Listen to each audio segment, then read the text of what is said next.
नमस्कार, स्वागत है आपका। एनडीटीवी देख रहे हैं आप। मैं हूं आपके साथ ऋतु सिंह। और चलिए बुलेटिन की शुरुआत करते हैं।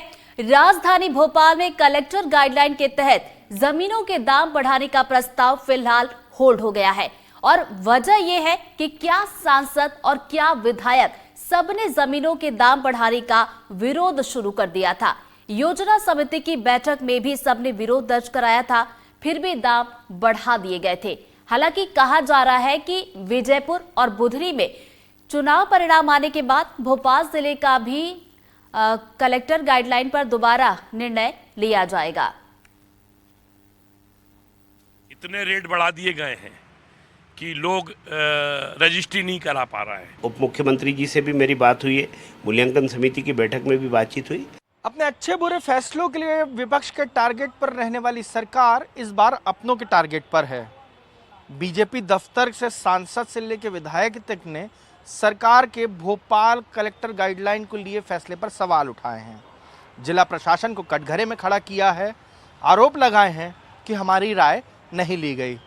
सवाल ये है कि भोपाल जिला प्रशासन ने कलेक्टर गाइडलाइन जैसे बड़े मामले में आखिर भोपाल के जनप्रतिनिधियों, सांसदों, विधायकों और तमाम दूसरे अन्य जनप्रतिनिधियों को कैसे नजरअंदाज कर दिया। ये भोपाल सांसद आलोक शर्मा हैं। लिखित शिकायत वित्त मंत्री के पास पहुंचे हैं। कहा अधिकारी बात नहीं सुनते। जो प्रस्ताव आया है उसके मुताबिक 3091 जगहों में 243 में प्रॉपर्टी 5 से 200% से ज्यादा महंगी हो जाती। कोई भी निर्णय सरकार के अंदर होगा तो जनप्रतिनिधियों की चर्चा करने के बाद बहुत ही जल्दी हमारे प्रदेश के उप मुख्यमंत्री, मध्य प्रदेश शासन के वित्त मंत्री आदरणीय जगदीश देवड़ा जी से मैं मिला हूं। बहुत ही जल्दी भोपाल के सभी जनप्रतिनिधि, सांसद, विधायक, महापौर और माननीय मंत्री जी के साथ बैठकर चर्चा होगी और सभी जनप्रतिनिधि भोपाल की जनता के हित को देखकर इसको निर्णय करवाएंगे। तो सरकार की तरफ से माननीय उप मुख्यमंत्री जी से भी मेरी बात हुई है, मूल्यांकन समिति की बैठक में भी बातचीत हुई। तो सरकार बेहतर उस पर निर्णय करेगी और शहर के हित में, हमारे भोपाल शहर के हित में ये निर्णय। कलेक्टर कौशलेंद्र विक्रम सिंह की अध्यक्षता वाली जिला मूल्यांकन समिति ने संशोधित गाइडलाइन के प्रस्ताव को मंजूरी दी थी, जिसके मुताबिक 100 इलाकों में 20% तक रेट बढ़ाने का प्रस्ताव था। भोपाल में कुल 3883 लोकेशन हैं। 3641 जगहों में रेट नहीं बढ़ते। ये दुर्भाग्य है। हम कटाई को पहले हमेशा बैठकों में बुलाया जाता था क्योंकि हम सबसे बड़े स्टेक होल्डर हैं, लेकिन पिछले कुछ सालों से कटाई को बैठकों में नहीं बुलाया जा रहा है। इसका भी हमने विरोध दर्ज किया। माननीय मंत्री जी को भी कहा है, उन्होंने कहा कि आगे से आप लोगों को निश्चित रूप से, हम लोगों को मतलब स्टेक होल्डर्स को निश्चित रूप से बुलाया जाएगा। इस पूरे मामले को लेकर विपक्ष बेलगाम अफसरशाही की बात उठा रहा है। जिस तरीके से सांसद की सुनवाई नहीं हो रही, जिस तरीके से विधायकों की सुनवाई नहीं हो रही है, तो इस प्रदेश का भगवान मालिक है। जिस तरीके से भूमाफिया इस सरकार पर हावी है, जिस तरीके से रेटों के साथ वो ऊपर नीचे करने का खेल इस सरकार में चल रहा है, उसका पर्दाफाश होना जरूरी है। मुझे लगता है कम से कम इस सरकार को उन नौकरशाहों पर नकाल कसनी चाहिए। कम से कम इस सरकार को अपने जनप्रतिनिधियों को तो विश्वास में लेना था। पहले भोपाल का मास्टर प्लान और अब भोपाल से जुड़ी हुई कलेक्टर गाइडलाइन, इनको लेकर स्थानीय जनप्रतिनिधियों और प्रशासन के बीच कभी पटरी नहीं बैठती है। यही कारण है कि चाहे मास्टर प्लान हो या कलेक्टर गाइडलाइन हो, सरकार अपनों के निशानों पर ज़्यादा रहती है और बीजेपी के विधायक और सांसद सबसे ज़्यादा सवाल उठाते हैं। अब कलेक्टर गाइडलाइन होल्ड हो चुकी है और आने वाले दिनों में इसे लेकर क्या फैसला होगा, ये देखना महत्वपूर्ण होगा। भोपाल से कैमरा पर्सन राजू बाथम के साथ अजय शर्मा, एनडीटीवी।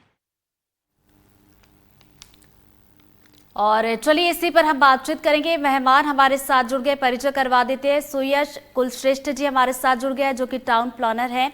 मनोज मेघ जी जुड़ गए जो कि अध्यक्ष क्रेडाई के।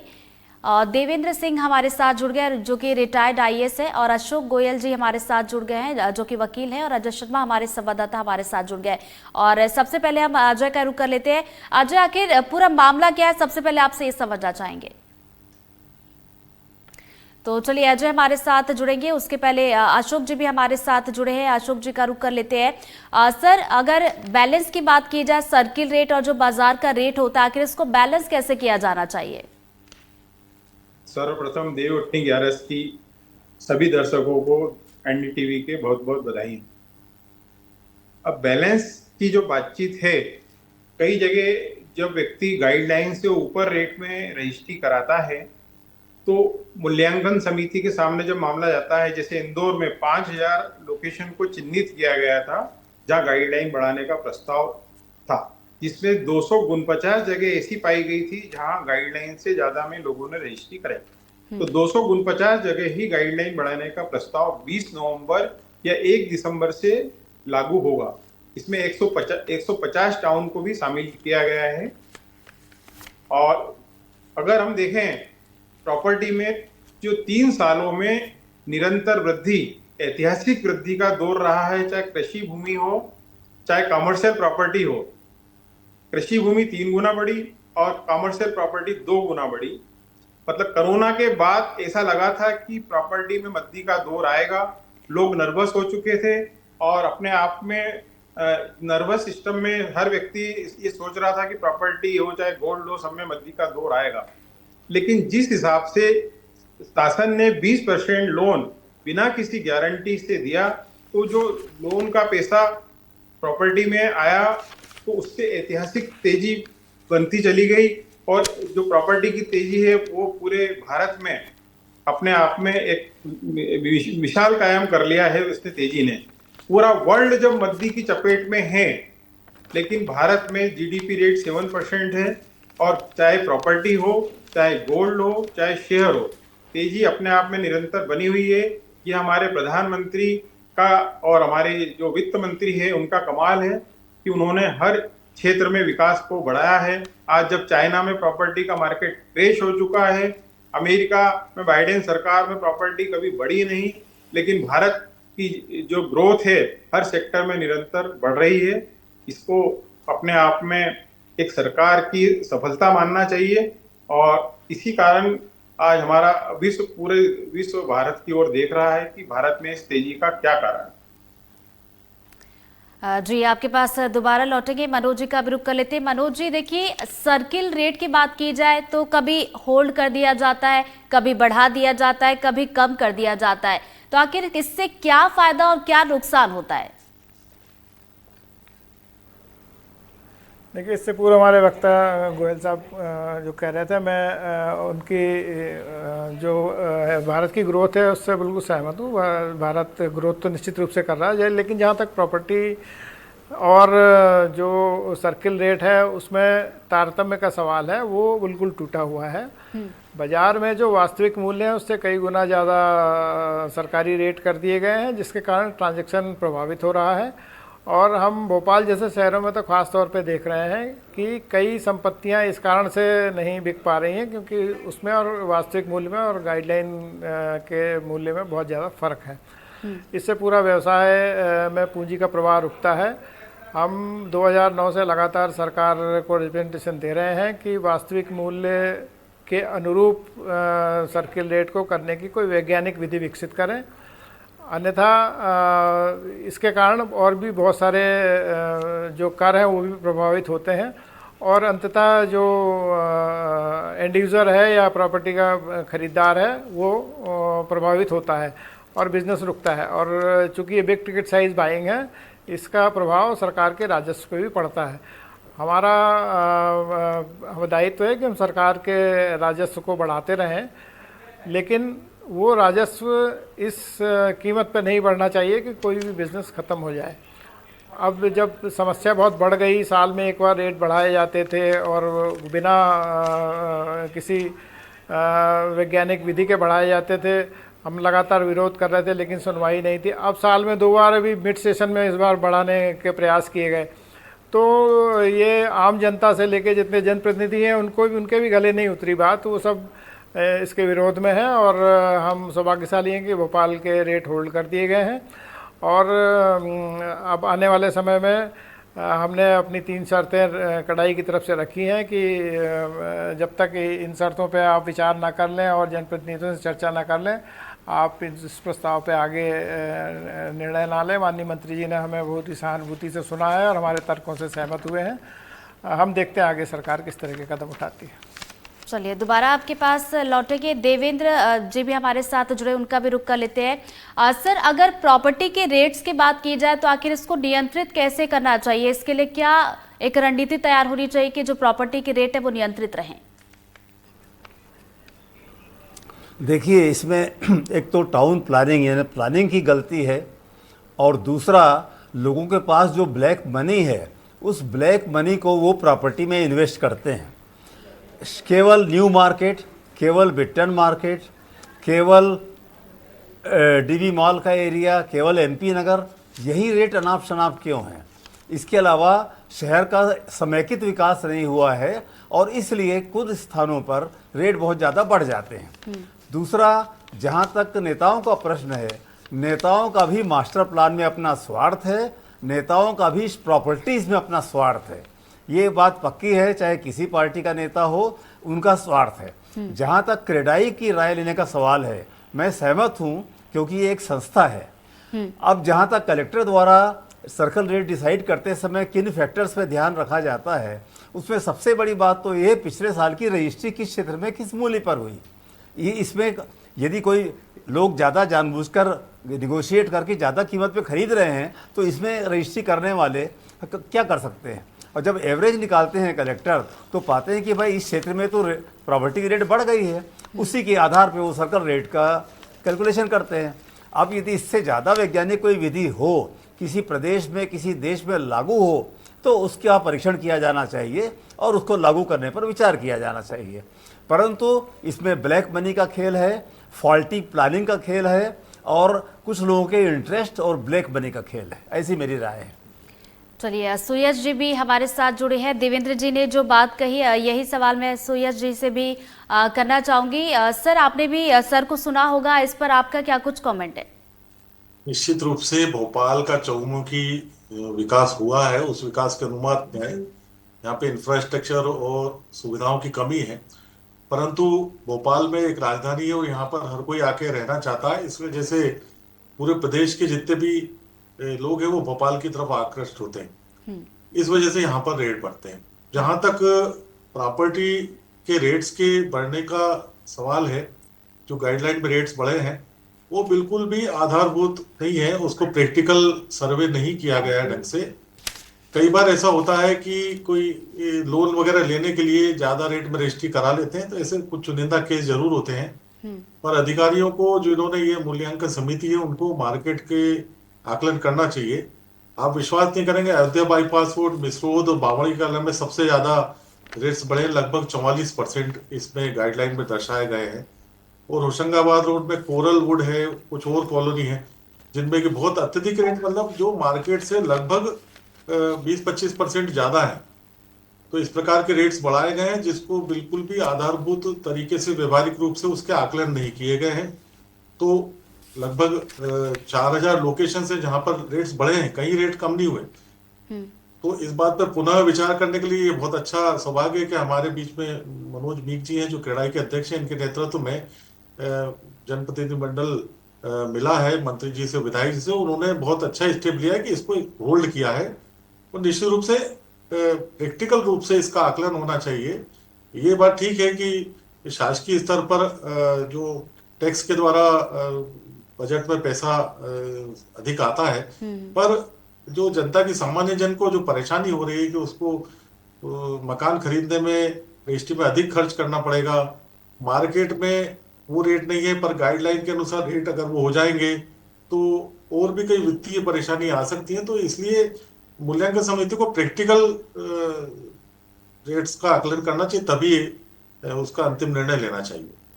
चलिए, मनोज जी से एक सवाल ले लेते हैं यहाँ पर। मनोज जी, जैसा कि सर जिक्र कर रहे थे कि परेशानियों को लेकर, चूंकि जो परेशानियां आती है उसको आप लोग रखते भी हैं, आप लोग बातचीत भी करते हैं, तो अगर देखिए सर्किल रेट की बात की जाए, अगर इसे होल्ड पर रख दिया जाता है तो जाहिर सी बात है कि इससे सरकार को ही घाटा होता है, लेकिन अगर सर्किल रेट को होल्ड कर दिया गया है तो इससे परेशानी क्या होती है? नहीं, होल्ड करने से सरकार को कोई घाटा नहीं होता। हमेशा किसी भी बिजनेस का जो सर्वमान्य सिद्धांत है वो ये है कि बिजनेस का वॉल्यूम बढ़ा के प्रॉफिट्स कमाने चाहिए, ना कि प्रॉफिट मार्जिन बढ़ा के कमाए जाने चाहिए। तो जब भी रेट कम किए जाते हैं तब बिजनेस बढ़ता है और उससे राजस्व बढ़ता है। इससे पहले 20% एक टर्म में रेट बढ़े थे तो बिजनेस बढ़ा था। ऐसे कई राज्यों ने अपने बड़े शहरों में जो सर्किल रेट हैं वो कम किए हैं, उसका सकारात्मक प्रभाव पड़ा है, बिजनेस बहुत तेज़ी से बढ़ा है। अभी हाल में ही 3 राज्यों ने ये प्रयोग फिर से किया है और उसका असर हुआ है। हम सरकार से यही मांग कर रहे हैं कि पिछले 10-15 सालों से आप लगातार रेट बढ़ा के राजस्व की भरपाई करने की कोशिश कर रहे हैं। क्यों ये बिजनेस के जो मान्य सिद्धांत है उस पर पार्टी को अपनाया जाए और ये 3 साल का लॉक इन करके देख लिया जाए कि इसका क्या प्रभाव पड़ता है। और अन्यथा की स्थिति में होगा ये कि निवेशक आपके स्टेट में आना बंद करेंगे और ओवरऑल रेवेन्यू में और ओवरऑल एम्प्लॉयमेंट में और आर्थिक गतिविधियों में फ़र्क दिखने लगेगा। हम 2009 से 15 तक के बीच में आप देखेंगे तो भोपाल में 600% से ज़्यादा रेट बढ़ा दिए गए, जो कि बिल्कुल ही आपत्तिजनक है, जिसको कोई मान नहीं सकता। 600% कैसे रेट बढ़ सकते हैं? और उसी दरमियान इंदौर में सिर्फ 82% रेट बढ़े। ऐसा कैसे संभव है? हमसे ज़्यादा आर्थिक रूप से समृद्ध और बड़ा शहर में कम रेट बढ़े, हमारे ज़्यादा बढ़ गए हों। अब इतने रेट बढ़ने के बाद इस पर सर्टेन परसेंटेज बढ़ा दिए जाते हैं तो वो बहुत आगे निकल जाता है। इसके अलावा एक और बहुत ज़बरदस्त इसमें त्रुटि रह गई या कह लें कि गाइडलाइन बढ़ती हुई ना दिखे, तो उपबंधों में शर्तें जोड़ दी गई कि ज़मीनें खरीदते समय स्लैब उसमें लगा दिए गए कि पहले 10,000 फीट पे भूखंड का रेट लगेगा, उसके बाद फिर हेक्टर का रेट लगना चालू होगा। उसके अलावा जो फ्लैट्स हैं उसके फ्लोर्स पे अलग अलग रेट कर दिए गए। उपबंधों में इतनी सारी शर्तें जोड़ के रेट अप्रत्यक्ष रूप से बढ़ाने की कोशिश हुई। मूल्यांकन करते समय चूंकि आजकल सब चीज़ें कंप्यूटराइज हैं, ना भी हैं, तो उसी अनुसार चलना पड़ता है और प्रॉपर्टी का मूल्यांकन कई गुना अधिक हो जाता है कई जगह पे। और उसका सीधा असर ये पड़ता है कि मैं अपनी प्रॉपर्टी बेचना चाहता हूँ, सामने वाला खरीदना चाहता है, लेकिन सरकारी मूल्य ज़्यादा होने के कारण वो ट्रांजेक्शन नहीं हो रहा है। और वो ट्रांजेक्शन नहीं हो रहा तो बाजार में पैसे का फ्लो रुक गया है, उससे पूरा बिजनेस खराब होता है। और अंततः ये होता है कि जो निवेशक हैं वो दूसरे जो प्रगतिशील राज्य हैं जहाँ बैलेंस है इन सब चीज़ों में, उस तरफ जाता है। तो हम स्टेट चलिए सर, दोबारा मैं आपके पास लौटूंगी। हमारे सहयोगी अजय शर्मा भी हमारे साथ जुड़ गए, उनका भी रुख कर लेते हैं। आज देखिए, एक सवाल ये भी है कि सिर्फ भोपाल में ही क्यों होल्ड किया गया, जबकि बाकी शहरों की बात की जाए तो वहां पर सर्किल रेट बढ़े हैं। देखिए ऋतु, भोपाल में होल्ड करने की बात ये थी कि भोपाल के जितने भी जनप्रतिनिधि थे स्थानीय स्तर के, सांसद से लेके विधायक से लेके और क्रेडाई के अध्यक्ष मनोज मीक बैठे हुए, उनका पूरा ऑर्गेनाइजेशन जो था वो इसके लिए लामबंद हो गया था और एक अलग डायरेक्शन में ये पूरी लाइन थी वो जा रही थी। और इसको लेकर बाकायदा जनप्रतिनिधि ने अपना विरोध जताया और क्रेडाई के तमाम पदाधिकारियों ने अपना विरोध जताया। सारे मिलकर उप मुख्यमंत्री जगदीश देवड़ा के बंगले पहुंचे थे। वहां पर ये पूरी बात रखी गई कि उतने बायर्स नहीं है, उतना काम नहीं है, आप इतना राजस्व सिर्फ सरकारी खजाने को भरने के लिए आप चिंता कर रहे हैं। आपको आम लोगों और व्यापारियों के हितों से भी इस बात को सोचना होगा कि वाकई इतने खरीदार हैं जिस हिसाब से आप रेट बढ़ा रहे हैं या जिस तरीके से पॉलिसी को लाए जा रहे हैं। और सबसे हैरानी की बात यह है कि इतने बड़े रियल एस्टेट कारोबार की ऑर्गेनाइजेशन है क्रेडाई, उनके किसी भी पदाधिकारी को इस बैठक में बुलाया ही नहीं गया, उनसे राय ही नहीं ली गई। आमतौर पर होता जब भी यह है कि किसी भी तरीके से आप कोई प्लान तैयार करते हैं, चाहे मास्टर प्लान की बात करें या कलेक्टर गाइडलाइन की बात करें या दूसरे निवेशों पर, आप उन क्षेत्रों से जुड़े हुए विषय विशेषज्ञों की राय लेते हैं, एक्सपर्ट्स की राय लेते हैं। लेकिन इस पूरे प्रोसेस में ये होता हुआ नहीं दिखाई दिया गया। और तमाम जनप्रतिनिधियों से लेकर जितने एक्सपर्ट्स हैं, उनका जो इस कारोबार से जुड़े हुए रियल एस्टेट कारोबार से, उनका यही कहना था कि हमसे तो इसमें राय ही नहीं ली गई। सवाल ये है कि आखिर ऐसे कौन से चंद नौकरशाह थे जिन्होंने बैठकर इस पूरी पॉलिसी को अमली जामा पहना दिया गया और नई दरों को लागू कर दिया गया। जब विरोध हुआ, जब विरोध के स्वर उठे और लगातार सरकार अपनों के निशाने पे आई, उसके बाद से उप मुख्यमंत्री ने शाम होते होते तक पिछले दिनों इसमें एक जो है वो जानकारी साझा की और एक बयान जारी कर कहा कि जो पॉलिसी है, जो कलेक्टर गाइडलाइन की कीमतें हैं, उनको होल्ड किया जाता है और फिर से एक बार जनप्रतिनिधि के साथ बैठक की जाएगी, जितने भी एक्सपर्ट्स हैं उनके साथ चर्चा की जाएगी, उसके बाद इसको अमली जामा पहनाया जाएगा। इन सब के बीच में सबसे महत्वपूर्ण बात यह है कि आखिर प्रॉपर्टी के दाम किस आधार पर बढ़ाए जा रहे हैं, सर्किल रेट्स जो हैं वो किस आधार पर बढ़ाए जा रहे हैं, इसको लेकर सबके अपने अपने तर्क हैं। सरकार अपने राजस्व को देख रही है, आम लोग इसे भूमाफियाओं का खेल बता रहे हैं, जनप्रतिनिधि इसमें अपनी राय को शामिल नहीं किया जाना बताया जा रहा है, और जनप्रतिनिधियों के पीछे भी कई बड़े कारोबारियों के और कई बड़े नौकरशाहों के अपने हित हैं।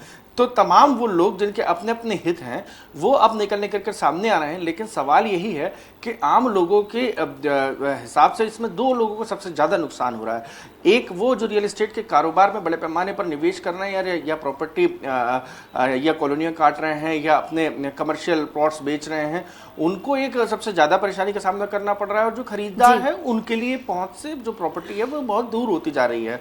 मतलब साफ है कि पेचीदगियां कई और हैं, लेकिन सरकार को इन दोनों सेगमेंट्स बिल्कुल अजय, सरकार को लेकर हमने कई बात कर ली कि सरकार को क्या फायदा हो रहा है, क्या नुकसान हो रहा है, क्यों होल्ड किया गया, क्यों बढ़ाया जा रहा है, क्यों घटाया जा रहा है। अशोक जी के पास मैं जाना चाहूंगी। सर देखिए, जैसा कि बार बार बात कर रहे हैं कि होल्ड कर दिया गया है, और जैसा कि हमने ये भी देखा 2009 से लेकर 2015 तक कई बार बढ़े भी हैं, कई बार घटे भी है। सरकार को क्या नफा नुकसान हुआ ये हमने जाना, लेकिन वही आम लोगों की बात की जाए जो घर का सपना देखते हैं, उन पर इसका क्या असर पड़ता है? जीतू जी, मैं आपके चैनल के माध्यम से माननीय मुख्यमंत्री जी मोहन यादव जी से निवेदन करना चाहूंगा कि जब भी गाइडलाइन में बढ़ोतरी का प्रस्ताव किया जाए तो जनप्रतिनिधि, एडवोकेट्स, क्रेडाई के सम्मानित सदस्य और एक सर्वे टीम बनाई जाए, जिसके माध्यम से पता लगाया जाए कि कहाँ प्रॉपर्टी के रेट ज़्यादा हैं होना और किन किन जगहों पर प्रॉपर्टी में ज़्यादा रजिस्ट्री गाइडलाइन से ज़्यादा हो रही है। अगर इस तरीके से करा जाएगा तो वास्तव में गाइडलाइन बढ़ाने के लिए उनको एक अच्छा तौर तरीका मिल जाएगा। और इस प्रकार से एक ब्यूरोक्रेट्स जो अपने हिसाब से मीटिंग करके गाइडलाइन बढ़ाते हैं तो बाजार में इसका गलत इफेक्ट आता है। पहले ही प्रॉपर्टी में अभी जब 4 साल की तेजी के बाद बाजार आज स्थिर दिशा में है, तो इस समय में प्रॉपर्टी के जो गाइडलाइन के रेट है इसको वर्तमान परिप्रेक्ष्य में बढ़ाना नहीं चाहिए, इसको स्थगित कर देना चाहिए। जिसे भोपाल में स्थगित किया, ऐसे प्रदेश के सभी जिलों में वर्तमान समय में गाइडलाइन को बढ़ाना स्थगित कर देना चाहिए। इसको तभी लागू करना चाहिए जब उन्हें लगे मार्केट का अच्छा ट्रेंड है, ताकि जो निर्वेशक है बाहर के, पहले ही मध्य प्रदेश में गाइडलाइन सबसे ज्यादा है पूरे इंडिया में सबसे ज्यादा गाइडलाइन मध्य प्रदेश में है। ऐसे में अगर आप गाइडलाइन और बढ़ा दोगे, स्टैंप ड्यूटी और बढ़ जाएगी, तो प्रॉपर्टी मध्यम वर्गीय परिवार और गरीब लोगों से दूर होती जाएगी।